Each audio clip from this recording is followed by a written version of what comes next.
and welcome to another Warframe video. In the last video we looked at how to start the game, and I gave some advice on the first initial hours of play, including the choice of your starting Warframe, Excalibur, Volt or Mag, and also weapons, how to use the various facilities in the Orbiter ship as well. In this video we'll be having a look at what to do next, things you should be buying and building first, what to collect and where to go. The first Warframe that you will likely begin getting parts for and blueprints for will be the Rhino Warframe. This is a very strong tank frame and definitely one you should be looking at building first. Now, part blueprints for the Rhino can be collected by defeating the Venus boss, the Jackal, who's found at the Fossa node. One of the 3 part blueprints, the chassis, systems or neuroptics, will drop when you defeat the Jackal, so if you're lucky you will have all the part blueprints after 3 runs of the mission. You'll probably have to bloody run the mission more times, however, since the drops are random. As well as the 3 part blueprints, you'll also need the Warframe blueprint, which can be purchased in the market. Now here's the thing, you're going to run into a problem when you look at the blueprints in the foundry. If you take a look at the credit costs and the resources required to build them, gallium can be found on Mars and Uranus. Yeah, not too bad, but you need to open Mars. Plastids can be found on Phobos, Saturn, Uranus, Pluto and Eris, a little bit further away on the star map, and you need a lot. Control modules can be found in the Void, Europa and Neptune, even further away. These resources require you to advance through the star map a lot more, and it's going to delay the building of your Rhino. So let's look at some other Warframes you can look out for. The first is Oberon. Oberon's a very good frame, easily capable for most missions in the game and taking on most bosses. Well rounded, it has abilities that can damage, support and heal.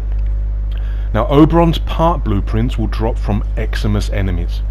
These are the tougher elite enemies that sometimes pop up in missions, and they can be of various types: arson, arctic, parasitic, leech.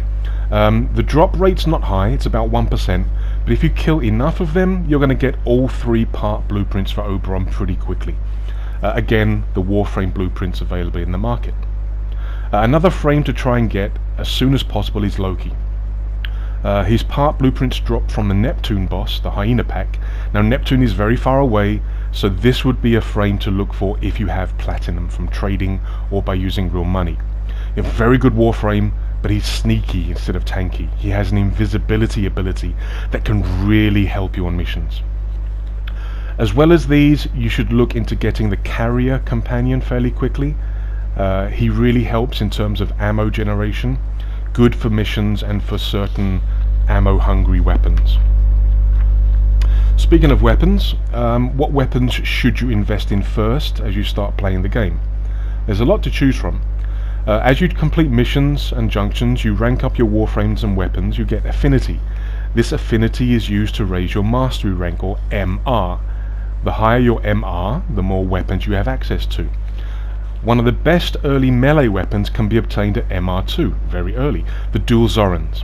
These are a pair of axes that have excellent critical chance and critical damage. At MR4 you'll be able to get the Heck shotgun. Now this is a beast of a primary weapon, especially at lower levels. It's capable of inflicting a lot of damage, and it has a syndicate mod that can make it very good. More on this mod a little bit later. For secondaries you're kind of limited in terms of good weapons at the start.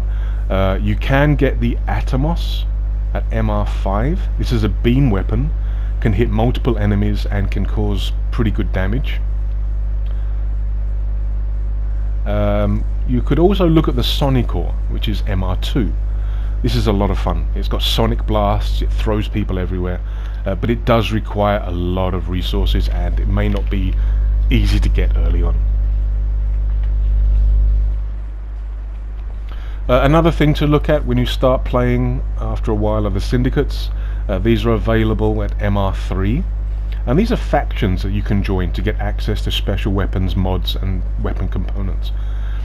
There are 6 main syndicates that you can join, but Be aware that they each have friends and enemies. When you earn standing for one, it will decrease the standing for another. Please check the allies and enemies before choosing which ones to join. Now, I would recommend Steel Meridian first. The reason for this is one of its weapon mods is for the heck. Alright, what can we help you with? The mod is called Scattered Justice, and this is amazing. It allows your heck to do amazing amounts of damage and can make it really, really powerful early game. They also have a good range of Warframe mods for you to earn later on. Now, it is possible to join 3 syndicates at the same time and not be affected by any negative standing. Steel Meridian, Arbiters of Hexes, and Cephalon Suda. Or Parent Sequence, Red Veil, and New Loka. But these all cost resources and credits, so I would stick with one syndicate to begin with, as it gets very expensive. As well as those 6 main syndicates, there are others that you can join, but these are more later game or specific to certain planets and activities. There is one that I would recommend looking at, and that is Cephalon Simaris. He can be found on any of the planet relays. Through this syndicate you can get access to some very cool stuff. To get standing in Cephalon Simaris, you have to capture enemies during missions. This will earn you standing. Now, to do this, you will need to purchase the synthesis scanner and kinetic siphon traps. There are daily targets. There's also a variety of general targets that you can capture and earn standing for. Now, with this standing in this syndicate, you want to look at a couple of things. First of all, the widget for the scanner that gives infinite charges. This is called the Soul Battery widget. Get this as soon as possible. As well as that, there is a mod called Looter for the carrier that makes it automatically break nearby containers, so you don't have to worry about running around hitting every crate that you find. And together with Vacuum mod, it automatically collects everything as well. A great combo. Okay, just a few general hints to end the video. First, please remember, collect as many resources as you can. You will need them. Second, every frame, weapon and companion can earn affinity up to rank 30, so make sure you rank everything up to the maximum before you get rid of them. Third, you are going to run into problems with credits, endo and resources. You're not going to have enough to do everything you want, so you have to have a plan. What weapons to build first, what mods to rank up first. Number 4, run endless missions as much as you can. Survival, defense, excavation. You get the best rewards for these in terms of affinity, credits and mods, etc.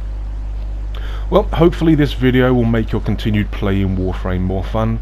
Be patient, hang in there. If you do have any questions, please leave a comment, and don't forget to like and subscribe. I'll be having more videos coming soon, maybe some gameplay for you to watch. So thank you very much, and cheers, Tenno.